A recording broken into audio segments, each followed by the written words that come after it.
दिल्ली में आज इंडिया गठबंधन की चौथी बैठक में 27 विपक्षी पार्टियों के नेता होंगे शामिल। लोकसभा चुनाव के लिए सीट बंटवारे पर इस बैठक में चर्चा होगी। सीट शेयरिंग और आगे की रणनीति पर चर्चा होगी। लेकिन देखिए, विधानसभा चुनाव में बड़ी तल्खी अभी तक कम होने का नाम नहीं ले रही। कल ही आज बैठक से पहले सपा प्रमुख अखिलेश यादव ने यह कह दिया, जो ईडी को लेकर के, सीबीआई को लेकर के कार्रवाई पर सवाल उठाए जा रहे हैं, तो अखिलेश यादव ने बड़ा बयान दिया। कल एक कार्यक्रम में वो पहुंचे थे। उन्होंने कहा कि जो काम अब बीजेपी कर रही है, यानी कि ईडी और सीबीआई जांच एजेंसियों के दुरुपयोग का विपक्षी नेता आरोप बीजेपी पर लगाते हैं। उन्होंने कहा कि कांग्रेस पार्टी भी ये काम कर चुकी है। ये बड़ा आरोप उन्होंने लगाया। फिर उनसे ये भी सवाल किया गया, फिर आप गठबंधन कैसे कर रहे हैं इस पार्टी के साथ। उन्होंने कहा कि देखिए, यहां ये तय होना है कि कम कौन है। ये तमाम बातें उन्होंने कही। लेकिन अब आज चौथी बैठक सीट शेयरिंग को लेकर इंडिया गठबंधन के बैठक में हम सब लोग आए हैं जी, और इसको बहुत हम इसका उज्जवल भविष्य है। और इंडिया गठबंधन इस बार देश में सत्ता बनाएगा और हम लोग जीतेंगे। और सब लोग मिलजुल करके हम लोग एकजुट हैं और एकताबद्ध होकर के हम लोग नरेंद्र मोदी के सरकार को उखाड़ के फेंकेंगे। और इसी खबर पर ज्यादा जानकारी देने के लिए हमारे साथ दिल्ली न्यूज एडिटर अदिति नागर जुड़ गई हैं। अदिति, क्या लगता है अब इस बैठक में सीट शेयरिंग को लेकर आम सहमति बनेगी? ऐसा इसलिए क्योंकि विधानसभा चुनाव में ये तल्खी खत्म नहीं हुई, तल्खी और बढ़ती गई। क्या लगता है कि अब विपक्षी नेता एक मंच पर वाकई में दिखाई देंगे? देखिए, एक बार फिर प्रयास है। पिछले लंबे समय से जब 5 राज्यों के चुनाव हुए तो इंडिया बैठक के गठबंधन की बैठकें नहीं हो पाई। ऐसे में कहीं ना कहीं एकजुटता को लेकर जो सवाल थे वो वापस उठने शुरू हो गए।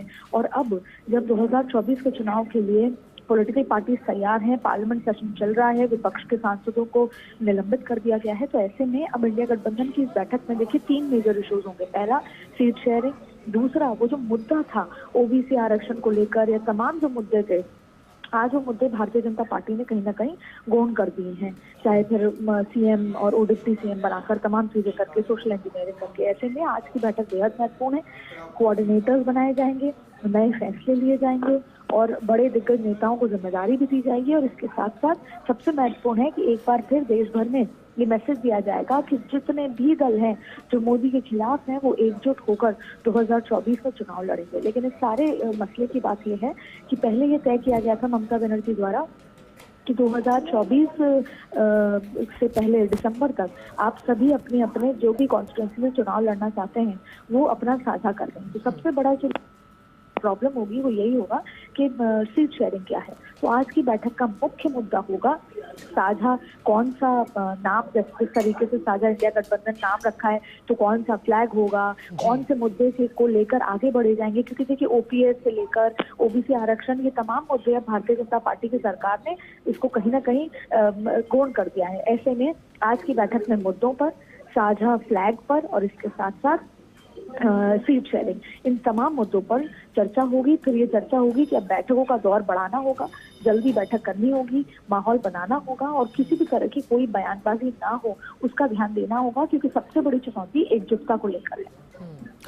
अदिति, एक तरफ अखिलेश यादव के आरोप हैं, दूसरी तरफ पीएम का चेहरा कौन होगा? नीतीश कुमार की रैली पर भी सभी की नजरें टिकी रही थी।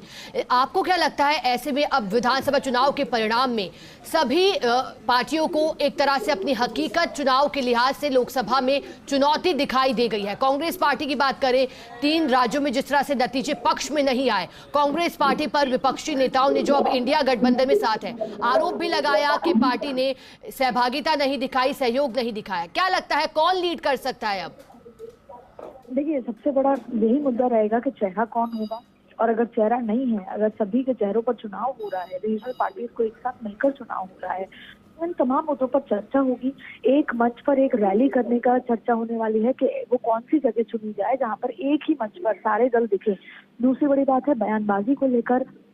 मीडिया की जो कोऑर्डिनेटिंग कमेटी है उनसे चर्चा होगी कि किस तरीके से जो बयानबाजी आती है वो आनी बंद हो जाए, एक दूसरे के साथ खड़े नजर आए, एकजुटता को इतना ज्यादा। देखिए, कहीं ना कहीं जैसा आपने कहा कि इस चुनाव के बाद असलियत नजर आ चुकी है, अफसोस असलियत के बाद ये कहीं ना कहीं पता है कि भारतीय जनता पार्टी इस चुनाव में 2024 के चुनाव में बहुत तेजी से आगे बढ़ रही है। लेकिन सवाल केवल एक ही उठता है कि कैसे भारतीय जनता पार्टी को मिलकर उनके सीट के नंबर कम किए जाएं। कर्नाटक, तेलंगाना, साउथ का टारगेट, तो ये चर्चा होने वाली है कि साउथ में किस तरीके से भारतीय जनता पार्टी को आगे ना आने दिया जाए। ऐसे ही जो पश्चिम बंगाल है, ऐसे ही उड़ीसा, अलग अलग राज्यों में किस तरीके से भारतीय जनता पार्टी जहां कमजोर है वहां पर और बेहतर तरीके से इंडिया गठबंधन मिलकर काम करे। तो इन तमाम मुद्दों पर विस्तार से चर्चा आज होने वाली है और आज की बैठक इंडिया गठबंधन के अस्तित्व के लिए बहुत महत्वपूर्ण बैठक मानी जा रही है। और ये भी माना जा रहा है कि कुछ ही क्षणों में कुछ बड़े महत्वपूर्ण जो अनाउंसमेंट है वो भी होते नजर आ रहे हैं इंडिया गठबंधन के लिहाज से, क्योंकि गठबंधन बढ़ाना एक बड़ी चुनौती है। गठबंधन बढ़ाने के चलते कितने ज्यादा और दल साथ आए, कितनी बड़े परिवार बने इंडिया, जो इंडिया का INDI है उसको बड़ा परिवार बनने के लिए जो कुछ भी करना होगा उसके लिए बड़े फैसले लिए जाने वाले हैं। बिल्कुल आदित्य, आपने ठीक कहा, गठबंधन बढ़ाना भी एक चुनौती रहेगा INDI अलायंस के लिए। शुक्रिया आदित्य आपका साथ जुड़ने के लिए, जानकारी के लिए।